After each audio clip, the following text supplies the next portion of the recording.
Intersection Magazine Podcast.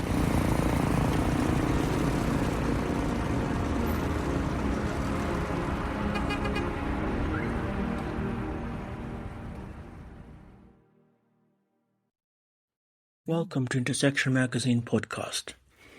Here is what we'll be covering for the month of January, or what we covered in the month of January 2025. We have a subject, Farewell to Arms. It's an article that was published by John Carlin. Of course, it's a reference to a book by an author, an English author, I believe. But this book, or this piece, is really about some of the changes that he foresaw,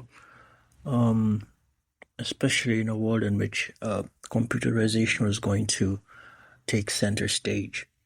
It was published in 1997. A film was later done in 2007, I believe, that drew inspiration from the book. We also will cover, or we have a supplement from Founders Freedom. We share a piece on investment in Latin America by Shu Nyatta of Bicycle Capital. We have a Q&A with Latifa Mkwawa of Apextra Virtual Solutions Tanzania. And then we have a piece about the US elections, and I call it How a Fintech Called the US Elections, or the US 2024 elections. So that's basically it for January. Once again, thank you for subscribing. As I said before, it just costs you $24 for 12 issues, released and sent to you every month for the year. Sent to your WhatsApp, your Telegram, or your Signal.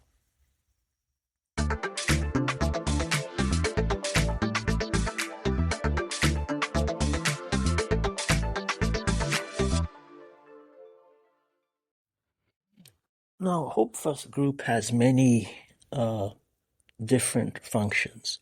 It is a media arm which deals with the magazine and the podcast. It also has, I suppose, you can call it the web design, web hosting function. Then, of course, there's the publishing section, which you could also include the magazine. There's a bakery. And then there is the Hope First training, where we teach other people about certain aspects of our work. And then there's the Hope First Finance, where we give out soft loans to people who might be needing cash for small projects. Now, the reason this is important is because if you have a business that has many prongs, then prong A sometimes can help you finance prong B, especially if prong A is seasonal. So there are many different benefits to having multiple business arms running under a group, a single group, or an enterprise. So one of the things we decided to do at a very early stage was to be able to teach what we do. So you get a chance to learn a bit of web design and web hosting. I started doing this in 2005, so racked up quite a lot of experience. You learn design aspects, you also learn about hosting and a bunch of other things that we think are important for you to be an effective web designer. Now, in terms of what's inside this issue, of course, it's the piece by John Carlin, Farewell to Arms. Then there's a conversation about Latin America by Shu Nyatta, the Q&A with Latifa Mkwawa, as well as the subject of the US elections and a fintech called FBS.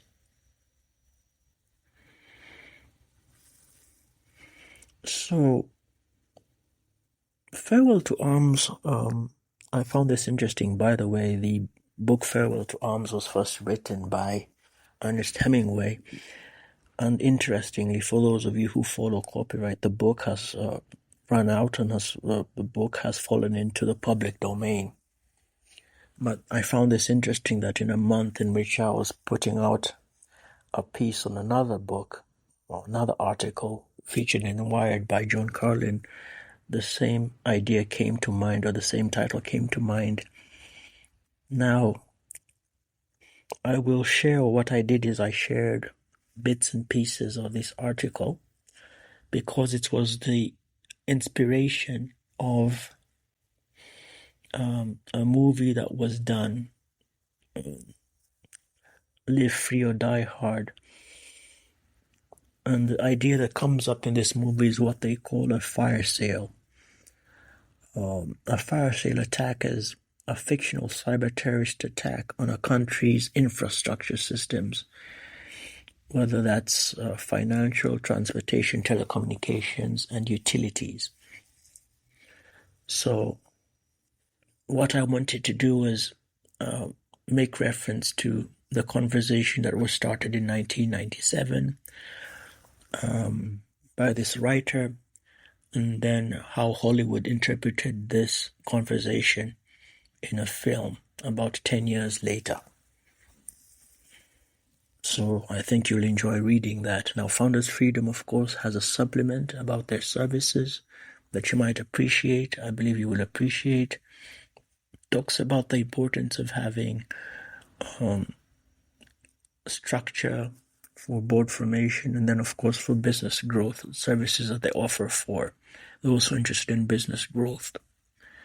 We also have publications that we've put out, Survival Kit for Effective Communication, as well as a glossary of terms and acronyms. For the podcast, you can have your ad run for 15 seconds at $25, or you can sponsor a season of 12 episodes for $300. So we'd love to host you on our podcast. The advantage of hosting or sponsoring a season is you can get your voice heard for about 12 months on a theme of your choice. So you can come in as a guest for those podcasts or record separately with us as a guest, and we can include you in those conversations so that your voice or your message gets out effectively for that period of time. We've also introduced a spirituality podcast, so hopefully I will be able to feature some writers who are putting out or focusing on Christian literature, for which I'm a part of a group that does that, as well as other people who I think have interesting ideas on faith and religion. Our web design and host costs are also given, as well as some of how we work. Some people find it interesting when you come up with your own system that informs how you deliver on projects. So that's what we're talking about here. Bicycle Capital is a group I came across on social media after I found one of the co-founders was part of a school I attended in primary. So I started following his tweets, and he was extremely brilliant even at that age. I remember the quality of debates that he'd have and all the awards he won at school back in the day. He was a class below me, but clearly now in terms of how much of an effect he has had in his career, he's a class above. So he published a letter on his on social media on X, and it's Bicycle Capital's annual letter. Bicycle Capital, I suppose, invests early stage startups in Latin America. So I was interested in a region that's similar to Africa in terms of dynamics, political climate as well. But he splits this conversation in what he calls multipolarity and enlightenment. So without giving any spoilers, those are two ideas or two themes that he feels have influenced investment in those areas. I've also, of course, shared his Twitter handle for those of you who wish to follow him. Then, going back to Farewell to Arms, I shared 2 shows that are part of a genre I've come to really enjoy, spy thrillers, Liaison and Black Doves. But I suppose the one that interested me a little bit more was one which talks about or further expands on the idea of a fire sale. In this case, though, the series is exploring the complexities of cybersecurity and arms sales, and geographical and political connections between countries. It explores the relationship between the UK and Europe post Brexit, subjects of defense, counterterrorism. It explores espionage, intelligence sharing, all sorts of other ideas, and of course the subject of arms sales. Without trying to reveal too much, a company is trying to blackmail the region into accepting a deal, a controversial arms deal, as well as, of course, some security tools to help prevent all sorts of cyber attacks that would target infrastructure, from planes to dams to intelligence cybersecurity centers, and all sorts of other things. And in a strange twist, the only person who can help them stop this is a young man who works as a hacker and is escaping from Syria during a time of turmoil. Now, incidentally, I started watching this series at about the same time there was a change in government in the Middle East in Syria. So I think you might enjoy reading this or watching this for yourself. So that's Liaison and Black Doves.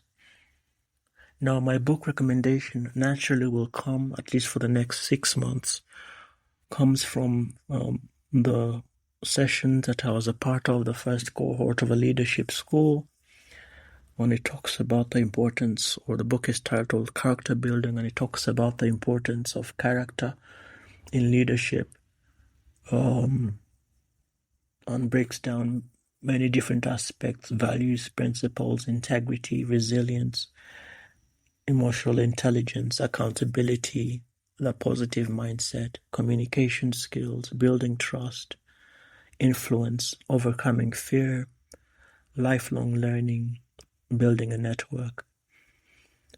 So very important ideas, and written in a format that you will understand.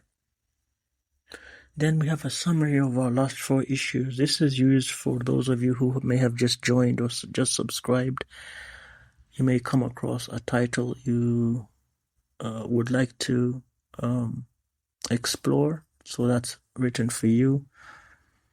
And then for tools, it's an exploration of different tools, different development platform, different programming languages and how they work. These are taken from a site called Byte Go. It's a blog, but it's featured on X. Then in our network, or in the leadership school, we've met quite a number of people. This is one of the contacts that I have a Q&A with. She has a group called Apex Extra Virtual Solutions, and as well as some courses that she teaches in the EdTech space. So I wanted to feature her, of course, as well as the website, and find a way to connect the readers to the work that she's doing. Then I share some thoughts that I think were in my mind during the US election. There are very few people who have visited the US who come back the same. So naturally, after all these years, there's still certain ideas certain themes or certain spaces that I watch intently, as many of you do. And so I came across a tool, a Fintech tool for investment that I was using. And then some of these tools also have some articles that they published. They had a piece about what to expect from the elections from the standpoint of investment. So I found this very useful, which is why I shared it. But the first few thoughts in this article was what I think stood out for me in the lead up to the election, of course, and some ideas that are similar to elections last 4 or 5 presidents. But the last section is what I call in praise of fintech apps, where they split predictions and effects on the market by the elections into the stock market, the bond market, the commodities market, and the cryptocurrency market. My macro poem is called Hidden Affections. To give you a bit of a clue, this is something that happened while I was in California, I believe. That's, I think, 2001, 2002, maybe. So that's Hidden Affections. Then the section on the Hope First Bakery is just a celebration of some of the tools we've been able to acquire for better presentation, better packaging, of course, as well as upping our game thanks to you. And that's pretty much what we covered in 2025, January. That's this month, so that has just actually gone out.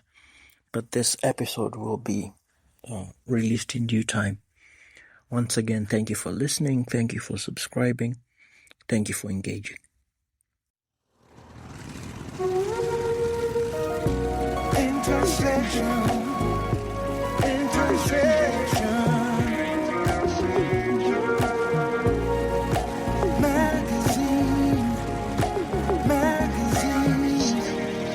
Intersection Magazine Podcast.